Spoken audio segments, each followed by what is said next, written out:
With another Carpark live stream.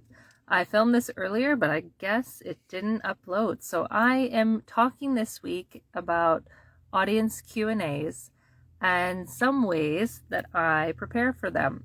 I just did a session yesterday on navigating hybrid work as a parent, and that was a virtual session. And I'm just reading from, I've got some post-it notes here to read from because I want to make sure that I cover these points for you. I've got 3 different ideas for you on how to prepare for audience Q&As. So what I started with yesterday when I did the session was I started with a prompt for the audience. I asked them what they thought about the topic and I gave them some example answers, but it was to get them engaged straight away and to pull them in.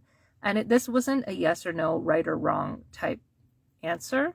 This is very much on a spectrum based on your own personal experience. So I'm talking about hybrid work and parenthood, and depending on yourself as an individual and your family and your workplace, your own business, your place of employment, the type of work you do, you will find different types of hybrid work and different ways of parenting easier or harder. It's not a one-size-fits-all approach.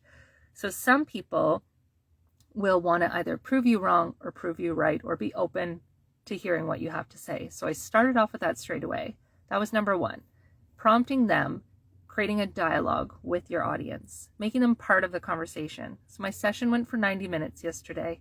I've also delivered this session in 20 minutes, 15, 20 minutes. And the shorter I find, the more questions you'll have from the audience that aren't maybe necessarily specific to what you're talking about, or it's maybe going to be more, what do you think about this? Because in a longer session, you have more time to take people through what your beliefs are and to set the stage. So the second tip is around setting the stage. So I went through at the beginning, not just my experience and why you should listen to me. I didn't come at it with that approach. It was more, I talked about my beliefs and how one of my beliefs is that I believe that everyone deserves to design a life that works for them and their family. So that's a values-based belief. You might not have the same belief as me, but I want to set the stage for this is my belief and this is how I've lived it out in my work and in my life and in my parenting. And another belief that I spoke about is that I believe that how you do one thing is how you do everything. And I looked up the quote for the attribution for this, but I couldn't find who the original quote was attributed to. But I kind of set the stage of like, this is my belief with this, and this is what I've done about it. So I've talked a lot alongside my kids because I believe I shouldn't have to limit my opportunities to enter business spaces as a freelancer or as a professional, as a business owner. I don't believe that I have to limit myself. And then I illustrated that. And then I took people also through the how you do one thing, how you do everything approach from how it's played out for me. So what my background was, what it looked like before having kids, what it looked like during having kids, and all the things that happen. And I had some specific questions throughout, which leads me to my third strategy, which is encouraging the dialogue throughout. So you want to question, you're having like a dialogue with your audience. You're going back and forth. You're getting them to reflect on, here's the point that I've made, or here's the new information. What do you think about this? Or how can you apply this to your own life, to your own work? How do you want to try and experiment with this strategy? And then depending on if it's virtual, like my session was yesterday, you might have some stop and start, some pausing. I had created a 3-page workbook, which was a PDF that people could use online on their screen, or they could have printed it and journaled it out. So I really wanted to intentionally pause and reflect and hold space for them and create space where they could kind of think about their own self, their own situations. How does this apply to me? And it's stuff that makes it easier to retain the information. I also had text on my slides. I wasn't reading off the text specifically, but I was covering anecdotes based on that and then giving them reflection prompts. So the 3, I guess, strategies or ideas for you that I wanted to share around preparing for audience Q&As that I found to be effective are starting with a prompt to kind of draw the audience in, to engage them in some critical thinking.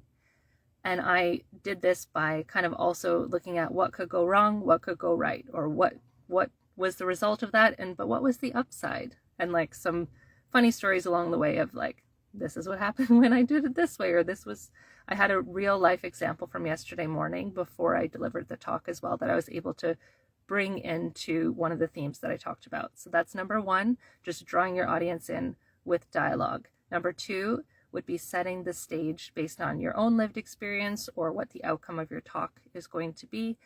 And number three would be, continuing that dialogue with pausing and reflection questions throughout the session if you want to run your session that way. And by the end, I found when it was time for Q&A, there weren't immediate questions and people had positive feedback. And the questions that I ended up getting towards the end of the session were more related to my other work around social impact and activism, and how could they get involved and how could they do things in their own way and their own anecdotes around being parents. So I feel like the longer you have with your audience to kind of digest the topic or go wide on the topic, or maybe you're going to go deep on a specific area of your expertise or what they're going to be learning, you will have different types of questions than if it's a keynote that's 30 minutes or less, or a panel, or like a lightning talk. You're going to have more of those wild card questions, I find. That's been my experience anyways,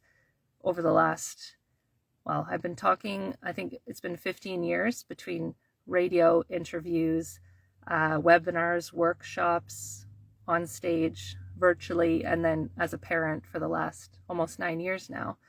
And I found the wild card questions have come with the bigger audiences, the more people in attendance. Usually it's been in real life for me. It hasn't always been online.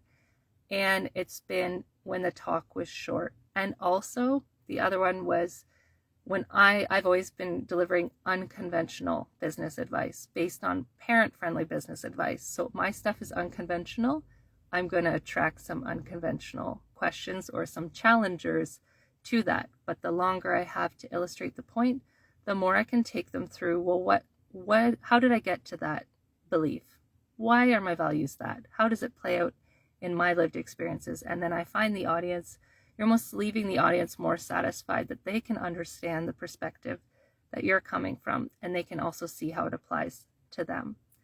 So that's it for this week, talking about audience Q&As and how you can prepare. And I want to share some of my rituals in the next live stream I do next week. So depending on the day, today is a day where didn't sleep through the night. My 6-year-old had a nightmare. I've been up since 4:45.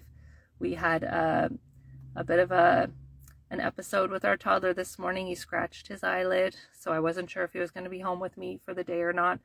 And then, I tried to do this live stream earlier and it just didn't record. So today's been a day where I feel like I already lived half the day by 10 a.m. So depending on the day you're having, when you go to do a public speaking engagement or a pitch or, a workshop, a webinar, or even an interview, even if it's a job interview or a client interview, depending on the night you've had and the start to your day, like sometimes as a parent, before you even leave the house for drop off, you're like, I could do with a lunch break now because I'm just glad to get through to like this transition.